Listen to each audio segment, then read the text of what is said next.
पहलवान है, पहलवानों के समर्थन में पूरा का पूरा यहाँ प्रदेश जो है इकट्ठा हुआ है और आप भी यहाँ पर पहुंचे हैं। तो जिस तरह से बृजभूषण शरण के खिलाफ यहाँ पर उनको जेल में बंद करने के लिए और उनके कार्रवाई के लिए जब तक जेल में बंद नहीं किया तब तक वो यहाँ पर धरने से उठने वाले नहीं है। क्या कुछ कहना चाहेंगे आप अपने बारे में? थोड़ा आप क्या कुछ सकते हैं? देखिए, मेरा नाम संदीप मिश्रा है और पहलवान तब तक रहेंगे तब तक डटे रहेंगे। पहलवानों में बहुत हिम्मत है, बहुत हौसले वाली बात है कि पहलवान यहाँ बैठे हैं और बैठना भी चाहिए। जब तक हक की बात नहीं होती, इंसाफ नहीं मिलता तब के पहलवान यहाँ बैठे रहेंगे। जैसे किसान बैठे थे वैसे पहलवान बैठे। आज देश के लिए शर्म की बात है, बहुत बुरी बात है कि इधर हमारे सैनिक बैठे हैं, उधर पहलवान बैठे हैं और पिछले 1 साल पहले हमारे किसान बैठे थे। सारे जो 3 लोग देश को चलाते हैं, देश को कंट्रोल करते हैं, इनकी वजह से देश है वो सब परेशान हो चुके हैं। और कुछ तो देश को समझ नहीं आ रहा है, देश की सरकार को, जो केंद्र सरकार को समझ ही नहीं आ रहा है कि क्या करना है। बस अब झोला उठा लीजिए, बहुत फकीर है, झोला उठा के चले जाए। अच्छा, जो ये बृजभूषण कह रहे हैं मैं इस्तीफा नहीं दूंगा, ये एक परिवार और एक अखाड़े का है और इसके पीछे कुछ उद्योगपति और साजिशकर्ताओं का धरना है, खिलाड़ियों का धरना नहीं है। देखिए, अपने आप को बचाने के लिए तो वो बहुत कुछ बोलेंगे।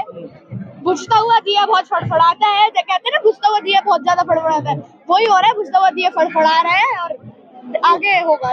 वो कह रहे हैं और राज्यों के खिलाड़ियों को कोई दिक्कत नहीं है, सिर्फ ये हरियाणा के खिलाड़ियों को दिक्कत है और 90% खिलाड़ी मेरे साथ हैं। उन 90% को निकाल के दिखा दो, कौन 90% है? अगर ये जो ओलंपिक का मेडल लाते हैं ये 90% नहीं है, ये नहीं लाते तो फिर कौन 90% है? वो जो अभी ट्रेनिंग कर रहे हैं, जिन्होंने अभी तक नेशनल लेवल तक नहीं खेला, वो आपके साथ है। बजरंग पुनिया बहुत बड़ा नाम है, साक्षी मलिक बहुत बड़ा नाम है, संगीता बहुत बड़ा नाम है, विनेश बहुत बड़ा नाम है। ये 5 ही काफी है आपकी कुर्सी को हिला देने के लिए। 5 में इतना ताकत है, 5 में इतनी हिम्मत है कि आपकी कुर्सी से उठा के आपको उधर पटक सकते हैं, इतनी हिम्मत है। बृजभूषण शरण जी कह रहे हैं कि मैं इस्तीफा देने के लिए तैयार हूं और इनकी बार बार मांगे जो है वो अलग अलग बढ़ती जा रही है। कभी कुछ कह रहे, कभी कुछ। इस्तीफा दे दीजिए, हमारी कोई मांग नहीं है। इस्तीफा दे दीजिए, बाकी और मांगे हम वो बाद में देख लेंगे, पहले इस्तीफा। खिलाड़ी तो कह रहे हैं कि जब तक उनको जेल में नहीं डालोगे तो हम धरना खत्म नहीं करेंगे। हाँ, इस्तीफा दीजिए ना, फिर जेल में जाइए, यही तो है। इस्तीफा तो दो पहले, इस्तीफा आप चाह रहे हैं तो इस्तीफा तो दो पहले, फिर आपको जेल में भी डालेंगे। हमने FIR तो कर ही दी। क्या लगता है यहाँ पर बहन बेटियों की तरह, जिस तरह से आप यहाँ पर पहुंचे हैं, बहन बेटियों को और यहाँ पर ले आना चाहिए इनके समर्थन में? नहीं, बिल्कुल आना चाहिए। और बहुत सारी जितनी भी महिलाएं हैं घर से निकले। मैं कहती हूँ ना, जो कैलेंडर में देवियां पूछते हैं, जरा यहाँ आओ, यहाँ असली देवियां जो देश के लिए समर्पित है, देश को बचाती हैं, और असली देवियां ये खून के आंसू रो रही हैं। तो कैलेंडर में देवियां पूछने वाले, जरा यहाँ पे आओ, जिंदर मंतर आओ, मैं सबको बुलाऊंगा। क्या इनके आंसू किसी को दिखाई नहीं देते? देखिए, अभी तक तो सरकार देख नहीं रही है, बाकी आगे देखते दिखते हैं तो, क्योंकि सरकार तो अंधी है, गूंगी बहरी सरकार है, अंधी भी हो गई है। और अपने बचाव में बार बार यही बोला जा रहा है कि ये कुछ जाति के लोग हैं, कुछ परिवार का, जिस तरह से भाई ने पूछा कि इसके बारे में क्या कुछ कहना है? ये एक वर्ग है। देखिए, एक वर्ग, एक जाति, पहलवानों की, सैनिकों की, किसानों की कोई जाति नहीं होती है, ना धर्म होती है, ना कुछ होता है। वो पहलवान है, वो किसान है और वही सैनिक है। देश को बचाने के लिए 3 लोग काफी है। इनकी धर्म जाति कुछ नहीं होता है। पहलवान पहलवान है, पहलवान। बजरंग पुनिया के पीछे भी बजरंग पहलवान भी लगाया जाता है। पुनिया चाहे लगाया या ना लगाया जाए, लेकिन रेसलर बजरंग ऐसे नाम लिया जाता है ना, बजरंग पुनिया रेसलर, ये लगाया जाता है। पहलवान की जाति ही पहलवान है, पहलवान का धर्म ही पहलवान। अच्छा, ये बताया जा रहा है कि यहाँ पर जो यूनियन आ रही है, संगठन आ रहे हैं, पार्टियां आ रही हैं, अब ये धरना अलग है। अब वो धरना नहीं है खिलाड़ियों वाला, अब ये राजनीति अखाड़ा है। ये खिलाड़ियों का ही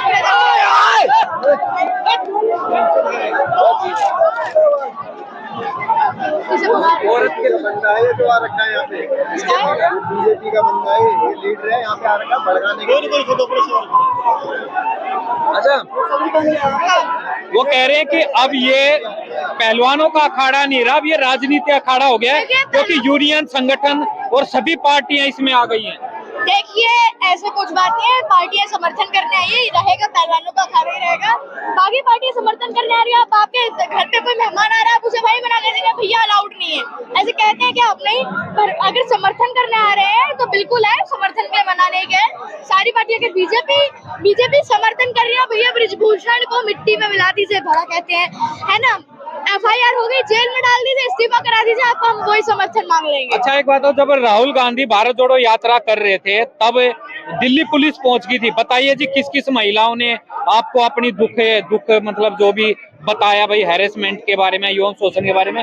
लेकिन यही दिल्ली पुलिस जो बड़े खिलाड़ी हैं, मेडल जीते हैं, पूरे वर्ल्ड में नाम है, उनके FIR तक नहीं कटी। क्या ये ऊपर से ऑर्डर है या लापरवाही है? देखिए पुलिस वालों की बेचारों की भी मजबूरी है, जैसे गोदी मीडिया की मजबूरी है, वो भी कठपुतली है, तो थोड़ा समझिए, ऊपर से दबाव है, प्रेशर है, सब कुछ समझ। मोदी सरकार को बदनाम तो नहीं कर रही है? देखिए ऐसी कोई बात नहीं है, जब बदनाम होने के काम करेंगे तो बदनाम भी होंगे, जब इतना बदनाम होने के काम करोगे तो बिल्कुल बदनाम होने के, उसमें शर्म वाली बात ना रहे। इनका मैंने एक इंटरव्यू देखा विनेश फोगाट जी का, वो कह रहे हैं कि ब्रजभूषण तो उस हद तक गए हुए हैं कि आशा राम बापू और राम रहीम जैसे भी कम है, छोटे हैं उनके आगे। जब संतों को जेल हो रही है तो सीधा सीधा इनको जेल क्यों नहीं हो सकती है? जब संत ही जेल जा रहे हैं, तब चाहे कोई भी आरोप हो, संत को जेल में डाला जा रहा है, तो ये एक राजनेता जो नेता है जिन पे साफ साफ आरोप लगे हुए हैं, वो इनसे भी बड़ा संत है, तभी तो नहीं कोई छेड़ रहा उनको। देखिए वो तो साफ साफ देख रहे हैं कि ऊपर से किसका हाथ है सिर पे, वो तो सबको पता चल रहा है। जातिवाद चल रहा है, ठाकुरवाद चल रहा है। मैं ठाकुरवाद कब तक चलाओगे? कब तक ठाकुरवाद चलेगा? बेटियों पे बात कब तक करोगे? सिर्फ अब जो हो रहा है देश के लिए बहुत बुरी बात है, संकट की बात है। पहलवान सड़क पर उतरे हुए हैं, सैनिक सड़क पर उतरे हुए हैं, काफी लोग हैं। अच्छा इंटरनेशनल खिलाड़ी है, सारे के सारे 38 केसों की यहाँ पर लिस्ट लगा रखी है, और खिलाड़ी खुद इतने डरे हुए हैं कि ये कुछ भी कर सकता है, बाहुबली बोला जाता है। खिलाड़ी बता रहे कि मैं जान का खतरा है। क्या ऐसे शख्स की गिरफ्तारी हो पाएगी? देखिए ऐसे शख्स की गिरफ्तारी बिल्कुल होनी चाहिए, और जान का खतरा, पहलवान यहाँ तक कह रहे हैं कि जान का खतरा, और क्या कहेंगे पहलवान? जान से ज्यादा और कुछ तो प्यार किसी को होता ही नहीं है। पहलवान यहाँ आप अपनी जान की बाजी लगाकर बैठे हुए हैं, सरकार को सोचना चाहिए, शर्म की बात है। उनके मुंह पे एक कालक होती जा रही है जब पहलवान यहाँ बैठे हैं। मोदी जी ने इनको बुलाया था जब ये गोल्ड मेडल जीत के लाए, फोटो खींची, इनको आश्वासन दिया, कोई भी जब मेडल जीत के लाते हैं सारे मंत्री आ जाते हैं, चाहे वो भारतीय जनता पार्टी हो, कोई सी भी पार्टी हो, सब आ जाते हैं मेडल आए। लेकिन जब वो ट्रेनिंग करने होते हैं, जब सपोर्ट चाहिए होता है, तब कहाँ चली जाती है सरकार? चाहे वो कोई भी हो, नीरज चोपड़ा हो, मैरी कॉम हो, आप मीराबाई चानू हो, देख लीजिए, पहले कहीं नाम नहीं था, ओलंपिक मेडल जीत के। सरकार ने तो सपोर्ट भी नहीं किया था। जब सपोर्ट करने, जब उनको जरूरत होती है तब आया करिए। मालाओं की जरूरत नहीं है, सपोर्ट की जरूरत है। तो जो जांच कमेटी है उस पर भरोसा नहीं, उसमें काफी प्याज की तरह है, धीरे धीरे परतें खुलती रहेंगी, काफी सारी बातें मैं आगे आपको बताती रहूंगी। जो बात आएगी मैं हमेशा यहाँ पे आती रहती हूँ, जंतर मंतर पे, चाहे वो कोई भी धरना हो, जहाँ हम मिलते रहेंगे बताते रहेंगे। तो एक बात और, लाल किले से मोदी जी ने महिला और बहन बेटियों के लिए बड़ी बातें बोली थी, उनकी सुरक्षा को लेके, उनकी पढ़ाई लिखाई को लेके, आगे बढ़ाने को लेके, तो ये बेटी और उन बेटी में फर्क आ गया। वर्ल्ड लेवल पे बेटी बचाओ बेटी अभियान जो चला रखा है, बेटियों से बचाओ अभियान चला रखा है, क्या कहना चाहिए? देखिए जब वो बेटी और इन बेटियों में क्या अंतर है? क्या ये बेटियां नहीं है, देश की बेटियां हैं। ये तो बहुत गर्व की बात है कि पूरे देश के सैनिक, पूरे देश के जितने भी सैनिक हैं, देश में मिलकर दूसरे देश की कैपिटल में जाकर, दूसरे देश की राजधानी में जाकर अपने देश का तिरंगा नहीं फहरा सकते हैं, अपने देश का राष्ट्रगान नहीं करा सकते। जो ये सिर्फ काम पहलवान ही कर सकते हैं। पहलवानों में इतनी हिम्मत है कि दूसरे देश की राजधानी में जाकर सबसे ऊपर खड़े होकर अपना तिरंगा लहराते हैं, अपना राष्ट्रगान बजाते हैं। आपकी इतनी छोटी सी उम्र है, क्या अपने साथियों को, अपने समाज वालों को मैसेज देना चाहेंगे कि यहाँ पर देखिए सारे जंतर मंतर पे आए, पहलवानों का समर्थन करें, मेरा बस यही है। Thank you very much.